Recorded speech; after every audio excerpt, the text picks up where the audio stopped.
Hello everyone, इस video में हम स्ट्रोक के बारे में देखेंगे। स्ट्रोक जो है वो तब होता है जब हमारे ब्रेन में फोकल वैस्कुलर लीजन हो जाए, जिसकी वजह से हमें पेशेंट में सडन न्यूरोलॉजिकल डेफिसिट देखने को मिल सकते हैं। वैस्कुलर लीजन में ब्रेन या फिर तो ब्रेन का कोई पार्ट जो है वो डैमेज हो जाता है। न्यूरोलॉजिकल डेफिसिट का मतलब होता है कि बॉडी एरिया का न्यूरोजेनिक फंक्शन जो है वो एबनॉर्मल हो जाता है। वैस्कुलर लीजन जो है वो दो तरह से हो सकता है, हेमरेजिक या फिर तो इस्चेमिक, और ये जो है वो ब्लड वेसल्स जो कि ब्रेन के पार्ट को सप्लाई करते हैं उसको भी इन्वॉल्व करते हैं। न्यूरोलॉजिकल इन्वॉल्वमेंट में माइल्ड मोटर डेफिसिट से लेकर के ग्रॉस इन्वॉल्वमेंट, जिसमें वेरियस फंक्शन जैसे कि sensory motor, perceptual, emotional, behavioural, memory, intelligence, speech and language function में इम्पेयरमेंट हो सकता है। टियोलॉजी डिफरेंट मैकेनिज्म्स है जिसकी वजह से वैस्कुलर इनसफिशिएंसी ब्रेन में देखने को मिलती है और इसकी वजह से स्ट्रोक होता है। जो मोस्ट कॉमन कॉज है वो है थ्रोम्बस, जो कि सेरिब्रल आर्टरी में एथेरोस्क्लेरोटिक प्लेग की वजह से होता है। इसमें बहुत सारे प्लेटलेट का एडेशन हो जाता है और फाइब्रिनोलाइसिस एक्टिविटी जो है वो डिक्रीज हो जाती है। फाइब्रिनोलाइसिस की वजह से ब्लड क्लॉट जो है वो डिसॉल्व होते हैं, लेकिन इसमें फाइब्रिनोलाइसिस की एक्टिविटी जो है वो डिक्रीज हो रही है, जिसकी वजह से थ्रोम्बस का फॉर्मेशन होगा।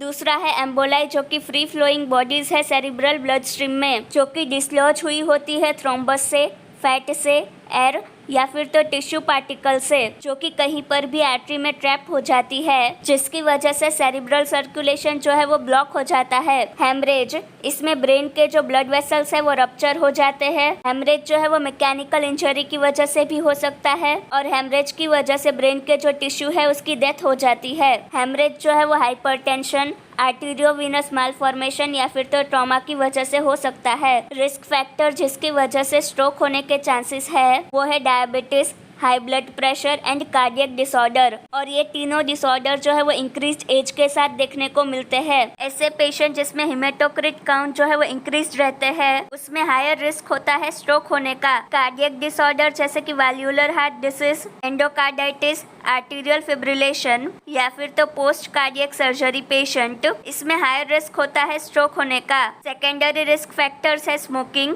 Obesity, sedentary lifestyle, increased consumption of high fat diet, psychological stress and excessive alcohol intake. Pathophysiology of cerebral ischemia and consequent infection, दो पैथोफिजियोलॉजिकल चेंजेस है जिसकी वजह से सेरिब्रल इन्फेक्शन होता है। ऑक्सीजन और ग्लूकोज का सप्लाई जो है वो लॉस हो जाए वैस्कुलर ऑक्लूजन की वजह से, या फिर तो सेल्यूलर मेटाबॉलिज्म में चेंजेस आ जाए। कंप्लीट ऑक्लूजन की वजह से सीवियर ब्रेन डैमेज होता है। जोन ऑफ इन्फेक्शन में इन्फेक्टेड जोन की जो मार्जिन होती है जिसमें अलाइव सेल्स होते हैं, लेकिन ये सेल्स जो है वो मेटाबॉलिकली लेस एक्टिव होते हैं, जिसे हम इस्चेमिक प्रेनम्ब्रा कहते हैं, और ये एरिया जो है वो नरिश्ड होता है मेनिंजियल कोलेट्रल से। नेक्रोटिक टिश्यू जो है वो रैपिडली स्वेल होने लग जाते हैं एक्सेसिव इंटरसेल्यूलर और इंट्रासेल्यूलर वाटर कंटेंट की वजह से। लैक ऑफ ऑक्सीजन जो है वो दूसरा फैक्टर है जो कि स्वेलिंग में कंट्रीब्यूट करता है। ब्रेन में वैस्कुलर लीजन की वजह से न्यूरोट्रांसमीटर्स जैसे कि ग्लूटामेट और एस्पार्टेट वो रिलीज होने लगते हैं इस्चेमिक सेल्स से, जो कि न्यूरॉन्स को एक्साइट करते हैं, और इसकी वजह से सोडियम और कैल्शियम का इंट्रासेल्यूलर इन्फ्लक्स होना स्टार्ट हो जाएगा